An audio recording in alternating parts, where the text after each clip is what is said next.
இந்த வழிபாடு அப்படிங்கிறது 3 வகை. அருவ, அருவுருவ, உருவ. இந்த அருவ அருவுருவ நமக்கு தேவையில்லை. உலகம் முழுக்க இன்றைக்கு இறைவனை வணங்குவது உருவ வழிபாடு, திருமேனி வழிபாடு. இதைத்தான் நம்ம வச்சுக்கணும். இந்த திருநீருக்கும் திருமண்ணுக்கும் என்ன சார் வித்தியாசம்? என்ன அது?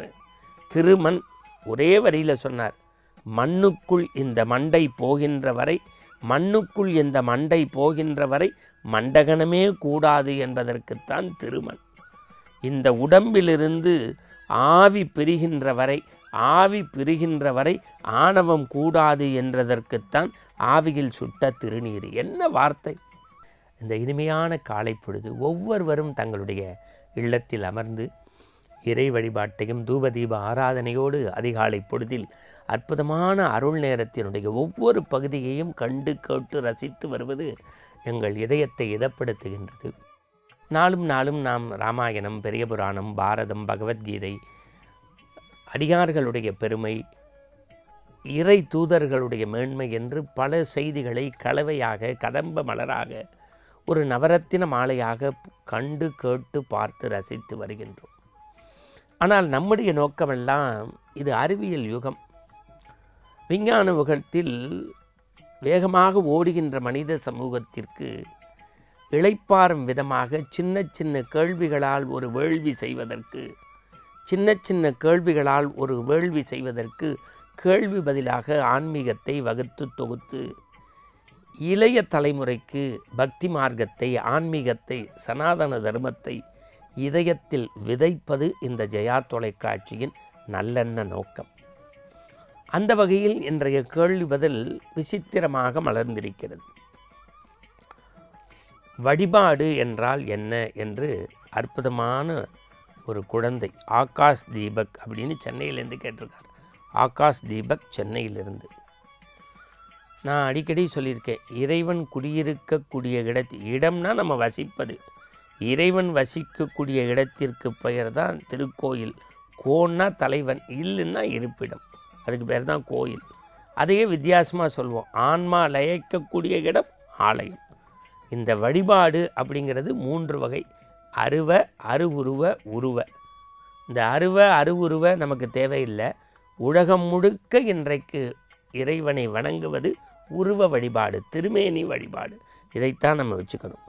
அடுத்து புவனேஸ்வரி அப்படின்னு புதுக்கோட்டையிலேருந்து கேட்டிருக்காங்க. சமய சின்னங்களின் சிறப்பை சொல்லுங்கள். இது ஒரு ஆரோக்கியமான கேள்வி. நம்முடைய முன்னோர்கள், நம்முடைய பாட்டி தாத்தாக்கள்லாம் நம்ம வீடுகளில் அந்த காலங்களில் சொல்லுவாங்க, நீரில்லா நெற்றி பால். நம்முடைய இந்து மக்கள் ஒன்றை தெரிந்து கொள்ள வேண்டும், பிற சமயங்களிடத்தில் இருக்கக்கூடிய நல்லெண்ண சிந்தனைகளை நாம் ஏற்றுக்கொள்ள வேண்டும். நம்முடைய சமய சின்னங்கள் பூசுவதில் நமக்கு நிறைய மனதில் அவங்க என்ன நினைப்பாங்க, இவங்க என்ன நினைப்பாங்க. சமய சின்னம் நீரில்லா நெற்றி பால். மந்திரமாவது நீர், வானோர் துதிக்கப்படுவது நீர், சமயத்துள்ளது நீர் என்றுதான் திருநீரை பூசணும். கேசவா, நாராயணா, மாதவா, கோவிந்தா, விஷ்ணு, மதுசூதனா, திருவிக்கமா, வாமனா, சீதரா, சிகேஷா, பத்மநாபா, தாமோதரா சொல்லி தான் திருமண் இடணும். கவிஞர் வாலிட்ட இதே கேள்வியே கேட்டாங்க, இந்த திருநீருக்கும் திருமண்ணுக்கும் என்ன சார் வித்தியாசம்? என்ன அது? திருமண் ஒரே வரியில் சொன்னார், மண்ணுக்குள் இந்த மண்டை போகின்ற வரை, மண்ணுக்குள் இந்த மண்டை போகின்ற வரை மண்டகனமே கூடாது என்பதற்குத்தான் திருமண். இந்த உடம்பிலிருந்து ஆவி பிரிகின்ற வரை, ஆவி பிரிகின்ற வரை ஆணவம் கூடாது என்றதற்குத்தான் ஆவியில் சுட்ட திருநீர். என்ன வார்த்தை!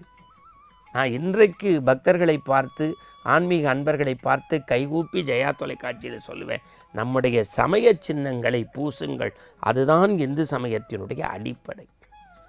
அடுத்து ஒரு கேள்வி குமரன் ஜெயகாந்தன் அப்படிங்கிறவங்க கேட்டிருக்காங்க. அருமையான கேள்வி, தஞ்சாவூர்லேருந்து. இந்த திருக்கோவில்களின் குடமுழுக்கில் யாகசாலைக்கு எண்ணிக்கை உண்டதா? யாகசாலை அப்படின்னா அந்த ஹோம குண்டம்.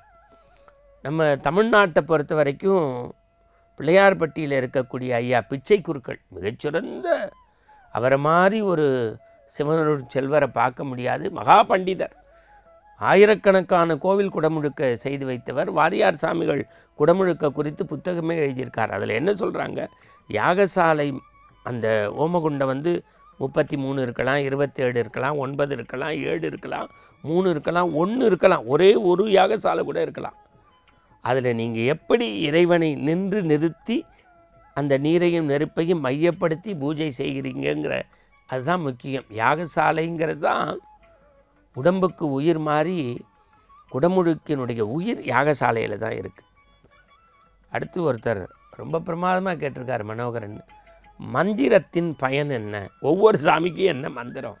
அப்படி இல்லை. இப்போ ராகவேந்திரர் கோவிலுக்கு போய் பூஜாய ராகவேந்திராய சத்திய தர்மரஜாய சபததாம் கல்பவருஷாய நம்ம தான் காமதேனுவே சொல்கிறோம். ஐயப்பன் கோயிலில் போய் சுவாமியே சரணமையப்பா மட்டும் சொல்லலாம். நீங்கள் சிவன்கிட்ட போய் சிவாய நம்ம சொல்லலாம், சிவபுராணம் சொல்லலாம். பெருமாள் கோயிலில் விஷ்ணு சஹஸ்ரநாமம் சொல்லலாம். ஒன்றுமே வேண்டாம், வாகனத்தில் போகும்போது காயத்ரி மந்திரம் சொல்லலாம். அந்தந்த கடவுளுக்கு அந்தந்த மந்திரம் முக்கியம் என்றாலும் ஒவ்வொரு கடவுளுக்குரிய மூல மந்திரத்தை தெரிந்து சொல்வது ரொம்ப மேன்மையை தரும்.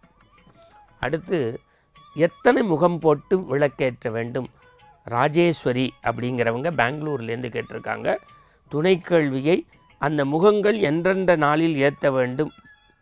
சோனா சுதா பெங்களூர்லேருந்து ராஜலக்ஷ்மின்னு கேட்டிருக்காங்க. எல்லாருக்குமே சேர்த்து சொல்கிறேன், விளக்கு 2 முகமாக ஏற்றலாம், 5 முகமாக ஏற்றலாம். நான் அடிக்கடி வேடிக்கையாக சொல்லுவேன், நல்ல எண்ணெயில் ஏற்றுறதை விட நல்ல எண்ணங்களில் ஏற்றுங்கன்னு. காலை மாலை 2 வேளையும் விளக்கேற்றணும். பொதுவாக மாலையில் விளக்கேற்றும் போது கொல்லை பக்கம் கதவை சாத்தி வாசப்பக்கம் கதவை திறக்கணும். அப்போ தான் மகாலட்சுமி உள்ளே வரக்கூடிய நேரம். அடுத்து ஒரு கேள்வியை கேட்டிருக்காங்க, கோவிலில் எதை வலம் வர வேண்டும்? நிறைய பேருக்கு சொல்கிறேன், தலை விருட்சத்தை வலம் வர்றதை விட்டுடுறாங்க. தலை விருட்சத்தோடு வளர் வருவது தான் ரொம்ப உயர்ந்தது. இறை வழிபாட்டில் மேன்மைக்குரியது எதுன்னு கேட்டிருக்காங்க. அதுதான் இன்றைய நிறைவு கேள்வி. போதும் அப்படிங்கிற எண்ணம் இருக்குது பாருங்கள், அதுதான். சுவாமிகிட்ட கூட எனக்கு எல்லாம் தந்த போதும், நிறைவாக வச்சுருக்க, நன்றின்னு சொல்ல கற்றுக்கங்க. அதுதான் இறை வழிபாட்டினுடைய மேன்மை. இந்த மாதிரி சின்ன சின்ன முத்துக்களால் ஒரு மாலையை தொடுத்து ஆண்டவனுக்கு போடுவோம். அடுத்த தலைமுறை ஆன்மீகத்தில் ஈடுபடுவதும் இணைவதும் சமய சின்னங்களை பூசுவதும் சமய நெறிப்படி வளர்வதும் வாழ்வதும் நம் ஆனந்த வாழ்க்கைக்கான திறவுகோல். மீண்டும் நற்சிந்தனைகளோடு நாளை காலை சந்திப்போம். அதுவரை நன்றி, வணக்கம்.